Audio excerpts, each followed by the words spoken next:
Segundo livro de Samuel, capítulo 20. A revolta de Seba. Aconteceu que estava ali um sujeito ordinário chamado Seba, filho de Bicri, da tribo de Benjamim. Ele tocou a corneta para reunir o povo e gritou: "Abaixo, Davi! Não temos nada a ver com ele! Não adianta nada segui-lo! Homens de Israel, vamos voltar para casa!" Então todos os israelitas abandonaram Davi e foram com Seba.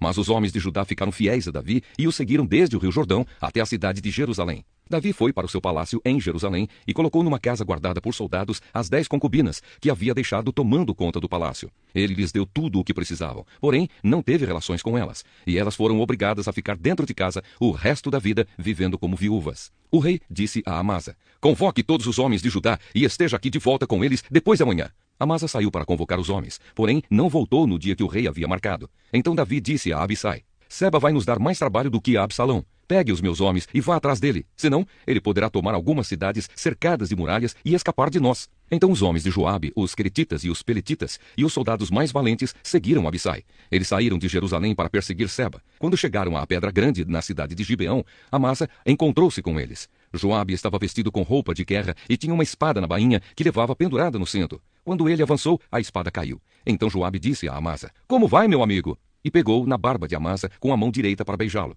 Amasa não reparou que Joabe tinha uma espada na outra mão. Então Joabe enfiou a espada na barriga de Amasa e os seus intestinos saíram e se esparramaram pelo chão. Ele morreu na mesma hora. Joabe não teve de feri-lo uma segunda vez. Em seguida, Joabe e o seu irmão Abissai continuaram a perseguir Seba. Um dos soldados de Joabe ficou perto do corpo de Amasa e gritou: "Todos os que estão do lado de Joabe e são a favor de Davi, sigam Joabe!" O corpo de Amasa ficou estendido no meio da estrada, coberto de sangue. O ajudante de Joabe viu que todos estavam parando. Então arrastou o corpo para fora da estrada e estendeu um cobertor sobre ele, porque todos os que o viam paravam. Depois que o corpo foi tirado da estrada, todos foram com Joabe perseguir Seba.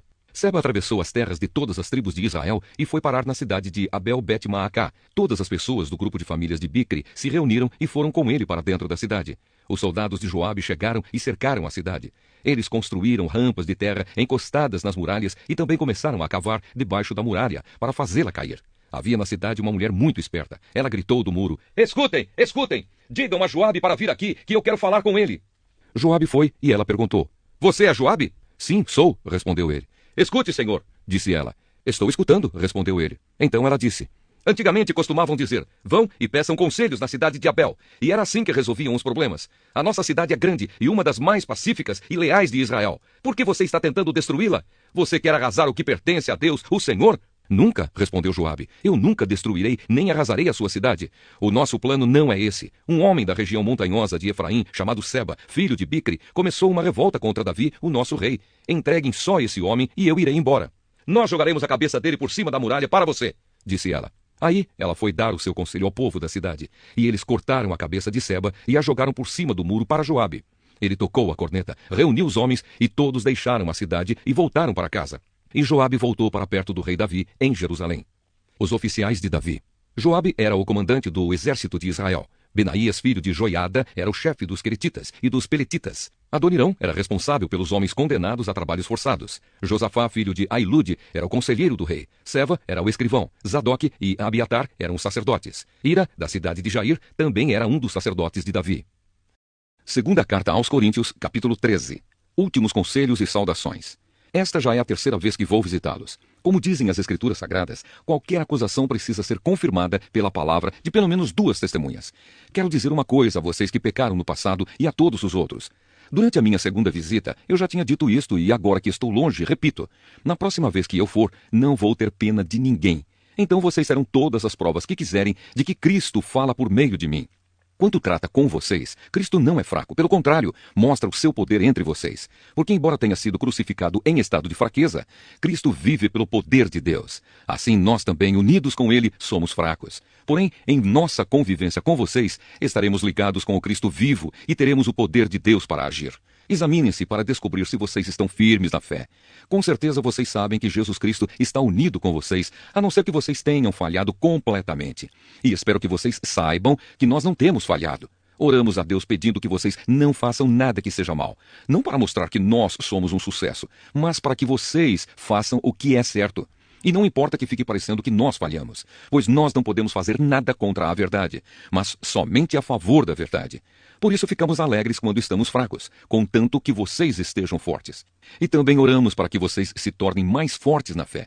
Escrevo esta carta antes de ir vê-los, para que quando eu for, não tenha de ser tão duro no uso da autoridade que o Senhor me deu. Essa autoridade é para fazer com que vocês cresçam espiritualmente e não para destruí-los. E agora, irmãos, até logo. Procurem ser corretos em tudo. Escutem bem o que eu digo. Tenham todos o mesmo modo de pensar e vivam em paz. E o Deus de amor e de paz estará com vocês. Cumprimentem uns aos outros com um beijo de irmão. Todo o povo de Deus manda saudações. Que a graça do Senhor Jesus Cristo, o amor de Deus e a presença do Espírito Santo estejam com todos vocês. Ezequiel, capítulo 27. Cântico fúnebre para Tiro. O Senhor me disse o seguinte: Homem mortal, cante um cântico fúnebre para Tiro, aquela cidade que fica à beira do mar e faz comércio com todos os povos que vivem no litoral. Diga que o Senhor Deus está dizendo isso. Tiro, você se orgulhava da sua beleza perfeita. O mar é o seu lar. Os seus construtores a fizeram parecida com um belo navio. Na construção usaram pinho do Monte Hermon e para o mastro usaram cedro do Líbano. Pegaram carvalho de Bazã para fazer os remos. Fizeram o seu convés de pinho de Chipre e o enfeitaram com marfim. As suas velas eram de linho bordado do Egito, velas reconhecidas de longe. Os seus toldos eram de tecido fino, de púrpura, da ilha de Chipre. Ó Tiro, os seus marinheiros eram os seus próprios homens experientes e os seus remadores eram das cidades de Sidom e de Arvade. Os carpinteiros do navio eram homens de Bíblos, bem preparados. Marinheiros de todos os navios do mar faziam negócios nas suas lojas. Soldados da Pérsia, Lídia e Líbia serviam no seu exército. Eles penduravam os seus escudos e capacetes nas suas barracas. Eles conquistaram a glória para você. Soldados de Arvate ficavam de guarda nas suas muralhas e homens de Gamade guardavam as suas torres. Eles penduravam os escudos nas suas paredes. Foram estes que fizeram com que você ficasse bonita. Você fazia negócios na Espanha e, em troca das suas muitas mercadorias, você recebia prata, ferro, estanho e chumbo. Você fazia negócios na Grécia, Tubal e Meseque e trocava suas mercadorias por escravos e objetos de bronze. Você trocava suas mercadorias por cavalos comuns, por cavalos de guerra e por mulas de Bet-Togarma.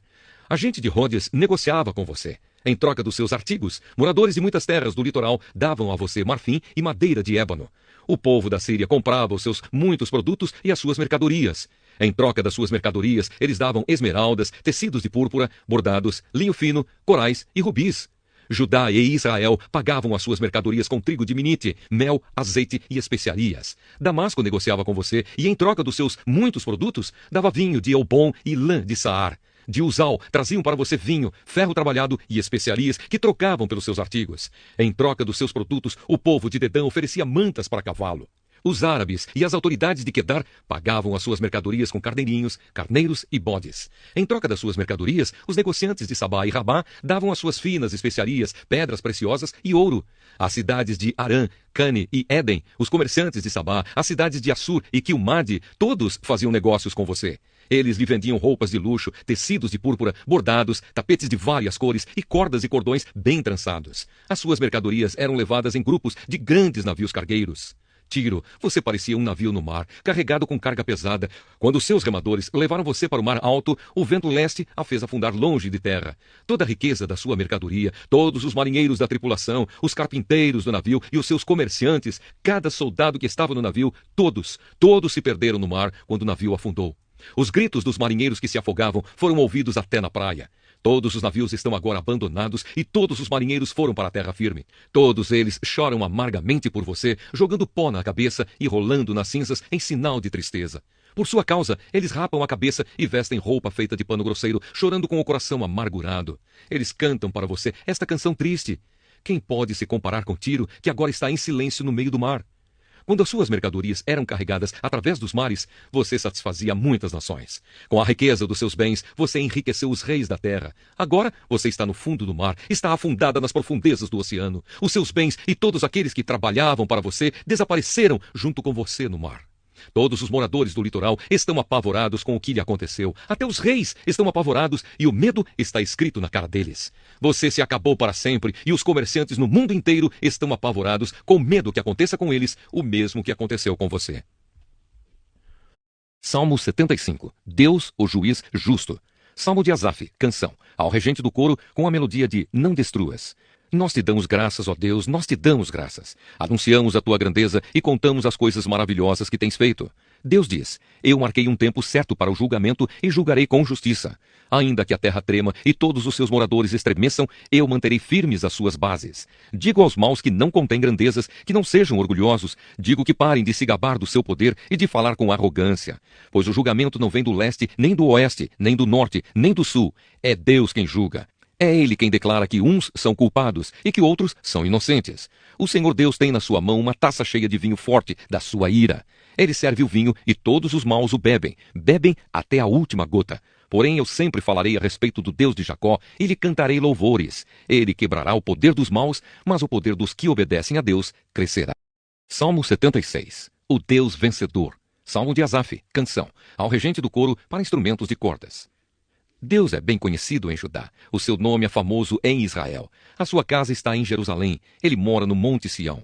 Ali Deus quebrou todas as armas dos inimigos, as flechas, os escudos e as espadas. Como és glorioso, ó Deus! E como foste grandioso quando voltaste das montanhas, onde derrotaste os teus inimigos. Foram levadas todas as coisas que os seus valentes soldados tinham. Eles agora estão dormindo o sono da morte, pois não tiveram forças para se defender. Quando tu, ó Deus de Jacó, os ameaçaste, os cavalos e os cavaleiros ficaram como mortos. Todas as pessoas têm medo de ti. Quem pode permanecer na tua presença quando estás irado? Lá do céu fizeste conhecida a tua sentença de condenação. A terra teve medo e ficou quieta quando te levantaste para fazer justiça, para salvar todos os que são explorados neste mundo. Até a ira humana aumenta o louvor que é dado a ti.